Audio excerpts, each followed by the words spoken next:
নমস্কার বন্ধুরা, নবদিগন্ত চ্যানেলের পক্ষ থেকে আপনাদের সকলকে জানাই স্বাগতম।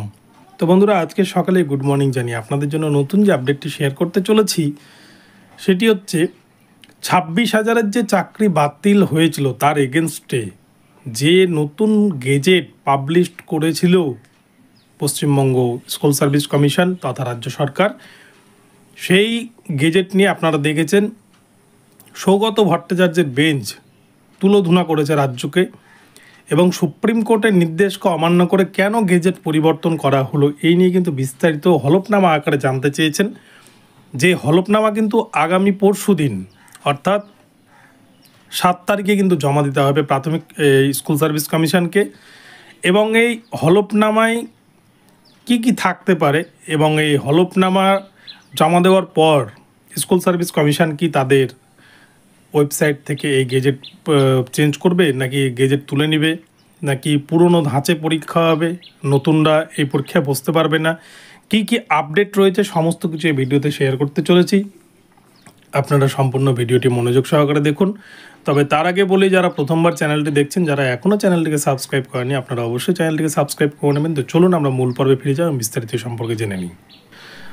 তো বন্ধুরা, আমরা দেখেছি 26,000 চাকরি বাতিল মামলা, যেখানে কিন্তু সুপ্রিম কোর্ট পুরো প্যানেলটাকে বাতিল করে দেওয়ার পর তারা কিন্তু জানিয়েছিল 31শে মের মধ্যে নতুন নোটিফিকেশন জারি করতে হবে এবং 31শে ডিসেম্বরের মধ্যে পুরো নিয়োগ প্রক্রিয়া কমপ্লিট করে স্কুলে কিন্তু জয়েনিং কমপ্লিট করাতে হবে।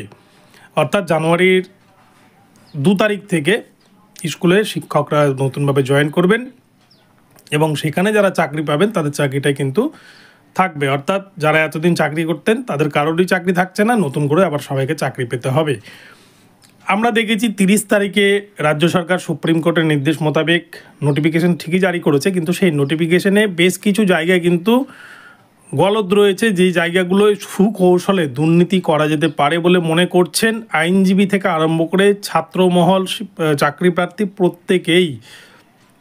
সেই জায়গাগুলো কি, 2016 রিক্রুটমেন্টে যখন রিক্রুটমেন্ট হয় 2016 তার যে গেজেট, সেখানে কিন্তু ইন্টারভিউয়ের ওপর 10 নম্বর ছিল। এবারে সেই ইন্টারভিউ এবং ডেমনস্ট্রেশন মিলে কিন্তু 20 নম্বর করা হয়েছে। এখানে একটা বড় পরিবর্তন, 10 নম্বরের একটা বিশাল ফারাক। ইন্টারভিউ 10 নম্বর মানেই কিন্তু অনেক। এই 10 নম্বরের মধ্যে সরকার বা পর্ষদ তাদের নিজের লোককে যদি 10-এ 10 দেয়, অন্যজনকে যদি 2 দেয়, কারোর কিছু বলার নেই, সে প্রমাণও করতে পারবে না যে তাকে কেন 2 দেওয়া হলো। তো এই জায়গায় দাঁড়িয়ে 20-র মধ্যে কোনো একটা ছেলেকে যদি 2 দেওয়া হয় আর 20-র মধ্যে কোনো একটা ছেলেকে যদি 20-তে 20 দেওয়া হয়, তাহলে সেই দুর্নীতির জায়গাটা ধরবে কে? এটা নিয়ে কিন্তু বারংবার বঞ্চিত চাকরি প্রার্থী থেকে আরম্ভ করে আইনজীবী প্রত্যেকেই কিন্তু এই বিষয়টা নিয়ে সরব হয়েছেন।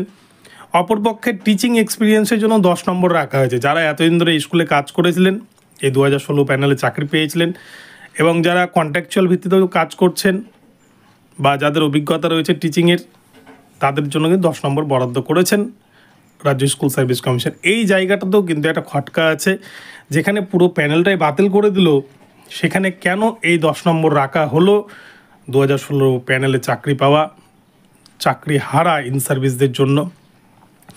এটা নিয়ে মূলত কলকাতা হাইকোর্টে মামলা দায়ের হয়েছিল এবং রীতিমতো আপনারা দেখেছেন এই মামলার পরে কিন্তু সৌগত ভট্টাচার্যের বেঞ্চ তিনি কিন্তু ভীষণ ক্ষুব্ধ হয়েছিলেন এবং এই পরিপ্রেক্ষিতে রাজ্য সরকারকে তুলোধুনা করেছেন, এসএসসিকে তুলোধুনা করেছেন এবং সুপ্রিম কোর্টের নির্দেশকে অমান্য করে, সুপ্রিম কোর্টের নির্দেশ ছিল 2016 যে রিক্রুটমেন্ট প্রসেস, সেই রিক্রুটমেন্টে কিন্তু পরীক্ষা নিতে হবে, কিন্তু সেই গেজেটকে পরিবর্তন করে কেন বেশ কিছু সংযোজন করা হলো, এটা নিয়ে কিন্তু রীতিমতো হলফনামা দিতে হবে এসএসসিকে, রাজ্য সরকারকে। আগামী সোমবার দিনে এই হলফনামা জমা দেবে। তবে এই হলফনামা জমা দিয়ে আদৌ এই গেজেট পরিবর্তন হবে কিনা সেটা নিয়ে কিন্তু একটা প্রশ্নচিহ্ন থাকছেই। তবে আমার যেটা ব্যক্তিগতভাবে মনে হয়, রাজ্য সরকার যে নতুন পুরনো সবাইকে একসাথে ফর্ম ফিল আপ করাচ্ছে, আমার মনে হয় এই জায়গাটাই কিন্তু হয়তো পরিবর্তন হবে।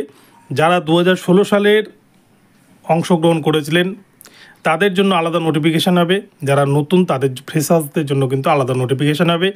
কেননা 2016 সালে যারা চাকরি পেয়েছিলেন তাদের অনেকেরই বয়স পেরিয়ে গেছে, তাদের কিন্তু বর্তমানে যে চাকরি পাওয়ার যে প্রবণতা, তাতে কিন্তু ফ্রেশার্সদের সাথে তারা কখনো পেরে উঠবেন না।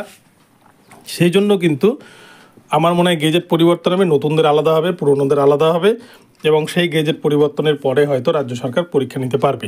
তো যাই হোক, আগামীকাল এই বিষয়টা, আগামী পরশুদিন এই বিষয়টা ক্লিয়ার হয়ে যাবে। তো দেখা যাক শেষ পর্যন্ত কী নির্দেশ দেয়।